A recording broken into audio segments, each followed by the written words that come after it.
शिव महापुराण में रुद्र संहिता है जिसमें कि पार्वती खंड है, चतुर्थ खंड है ये। इसमें हिमालय और मैना का विवाह के बारे में बताया गया है कि सती ने यज्ञ में अपना शरीर त्यागने के पश्चात हिमालय के घर जन्म लेने का विचार किया, क्योंकि शिवलोक में स्थित मेनका ने सती के लिए आराधना की थी। इस कारण सती मैना की पुत्री बनी। इस जन्म में उनका नाम पार्वती हुआ। नारद जी बोले, हे ब्रह्मा जी, मुझे मैना की उत्पत्ति, विवाह आदि के विषय में जानकारी प्रदान कीजिए। तब ब्रह्मा जी ने नारद जी को बताया कि उत्तर दिशा में हिमालय नाम का एक राजा था। वह श्रेष्ठ पर्वत की समस्त समृद्धियों से युक्त था और बहुत ही तेजस्वी था। उस पर्वत का दिव्य रूप ऐसा था जैसा श्री हरि का रूप संत जनों को प्रिय है। वह शैलराज हिमालय कहलाता है। राजा हिमालय ने अपने वंश की वृद्धि के लिए विवाह करने की सोची। सभी देवता मिलकर पितरों के पास जाकर बोले, आप देव कार्यों हेतु अपनी पुत्री मैना का विवाह हिमालय के साथ कर दें। इससे सभी का भला होगा और देवताओं के रास्ते में आने वाली आपत्तियां भी नष्ट हो जाएंगी। पितृगणों ने अपनी पुत्रियों के श्राप की बात स्मरण करके मैना का विवाह पर्वतराज हिमालय से कर दिया। इस विवाह में ब्रह्मा, विष्णु, शिव आदि सभी देवता शामिल हुए।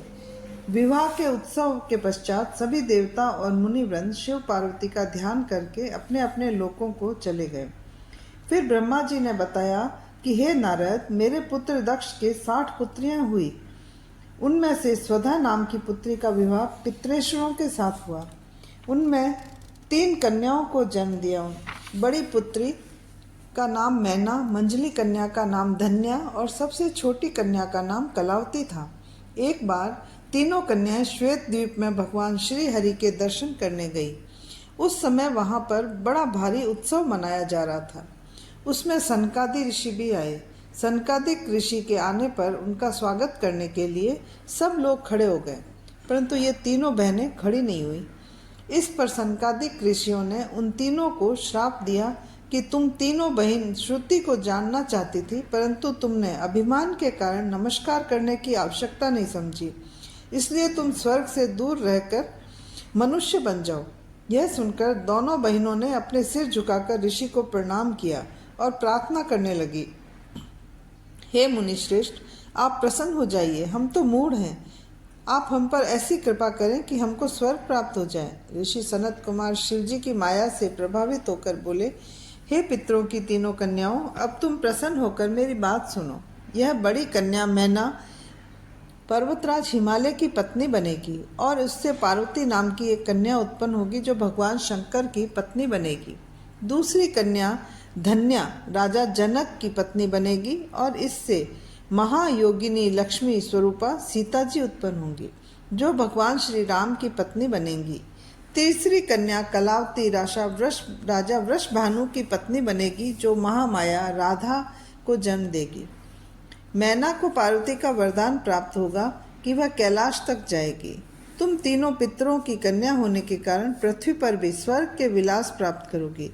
इस प्रकार कहकर मुनिराज सनकादिक अंतर ध्यान हो गए और उसके पश्चात वे तीनों बहनें अपने निवास स्थान को चली गई।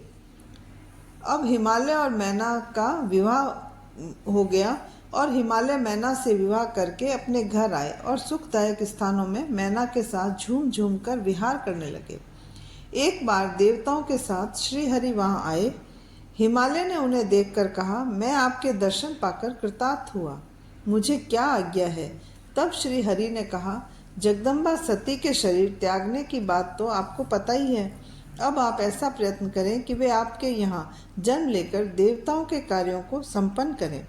श्री हरि के ऐसा कहने पर हिमालय ने कहा, आपकी आज्ञा शिरोधार्य है। सभी देवता शंकर भगवान की पत्नी उमा की स्तुति करने लगे। हे माता, आप हमेशा शिवलोक की निवासिनी हो और सर्वदा शिवजी की प्रिय हो। हे माता दुर्गे, हम सब देवता आपको प्रणाम करते हैं। जब देवताओं ने भगवती उमा की स्तुति की तो कष्ट निवारिणी दुर्गा देवी उनके सम्मुख प्रकट हुई। सभी उपस्थित देवता उनको प्रणाम करके स्तुति करने लगे, हे माता, हमें क्षमा कर दीजिए और तथा सनत कुमार के वचनों को पूर्ण करने की कृपा कीजिएगा। अब आप पृथ्वी पर अवतार ग्रहण कर शिवजी की पत्नी बनकर अपनी अद्भुत लीलाओं से देवताओं को सुखी बनाएं। देवी ने भगवान शिवजी का स्मरण कर कहा, हे मुनियों एवं देवताओं, मैं पृथ्वी पर अवतार अवश्य ग्रहण करूंगी। इससे देवताओं के दुख दर्द दूर होंगे।